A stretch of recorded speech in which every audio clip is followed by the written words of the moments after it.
सुबह 9:20 हो रहा है और आप विद्यालय का नज़ारा देख सकते हैं कि लगभग 50% बच्चे जो है उपस्थित हो चुके हैं। यहाँ पे देखिए आप सभी ड्रेस में है कि नहीं अभी? आप लोगों को क्या कहा जाता है ड्रेस में आने के लिए, बिना ड्रेस में आने के लिए? ड्रेस है। सबके पास ड्रेस है? तुम क्या पूछ रही थी अर्चना, बोलो। बिल्कुल, आदमी जो है, मैं बच्चों से कहता हूँ कि आप जमीन में आम बोइएगा तो उसमें क्या चीज़ फलेगा? आम ही फलेगा। हमारे शरीर के अंदर आत्मा है जो कभी भी नहीं मरती है। वो आत्मा जिसके चलते हम जिंदा रहते हैं, जब तक आपके शरीर में वो आत्मा है तब तक आप जिंदा हैं, सजीव हैं। और जिस दिन वो आत्मा निकल जाती है आपके शरीर से, आपका शरीर निर्जीव एकदम पड़ जाता है, न दिल धड़कता है, न सांसें चलती है, कुछ होता है। तो शरीर का हम लोग नाश करते हैं। जिस प्रकार कपड़ा बदलते हैं आप लोग, उसी तरह आत्मा भी शरीर बदलती है। तो जैसा आप कर्म कीजिएगा वैसा ही आप रूप धारण कीजिएगा। यदि आपने जीवन में किसी को नहीं सताया है तो आप इंसान के रूप में फिर जन्म लीजिएगा। समझ आ रही है ना?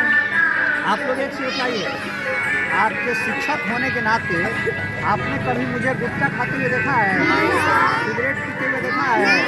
गाली देते हुए देखा है? तो फिर इस विद्यालय में बच्चे क्यों जो है ऐसा करते हैं? बोलिए, बताओ अर्चना, तुम बताओ।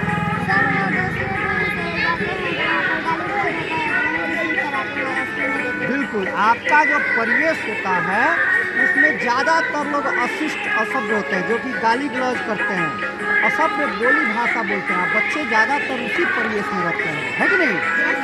आप तो विद्यालय में 6 से 6.5 घंटे रहते हैं, लेकिन उस परिवेश में आप ज़्यादा रहते हैं, इसीलिए वो चीज़ आप ज़्यादा सीखते हैं, है कि नहीं?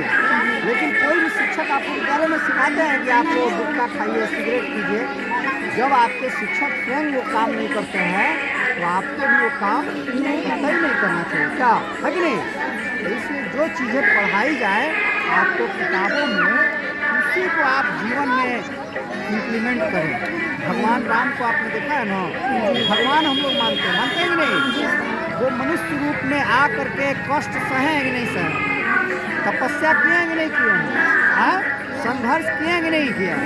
तब ना हम लोगों को कहते हैं मर्यादा पुरुषोत्तम राम, है कि नहीं?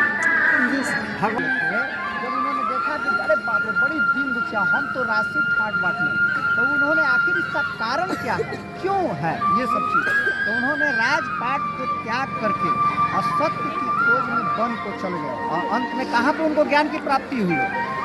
कहाँ पे ज्ञान को गया बतलाओ तो?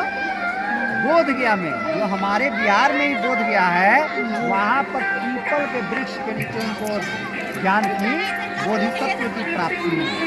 और जब ज्ञान व्यक्ति को हो जाता है तो उसकी आंखें खुल जाती है कि नहीं? तो यही सब चीज़ आप लोग को पढ़ाया जाता है।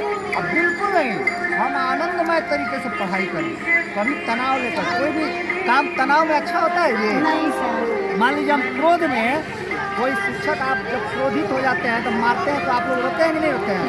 आप लोग दाग उठ जाता है कि नहीं? लेकिन क्या प्रसन्न रहते हैं तो मारते हैं आपको? तो कभी भी शांत वातावरण में हम पढ़ाई करते हैं, है कि नहीं?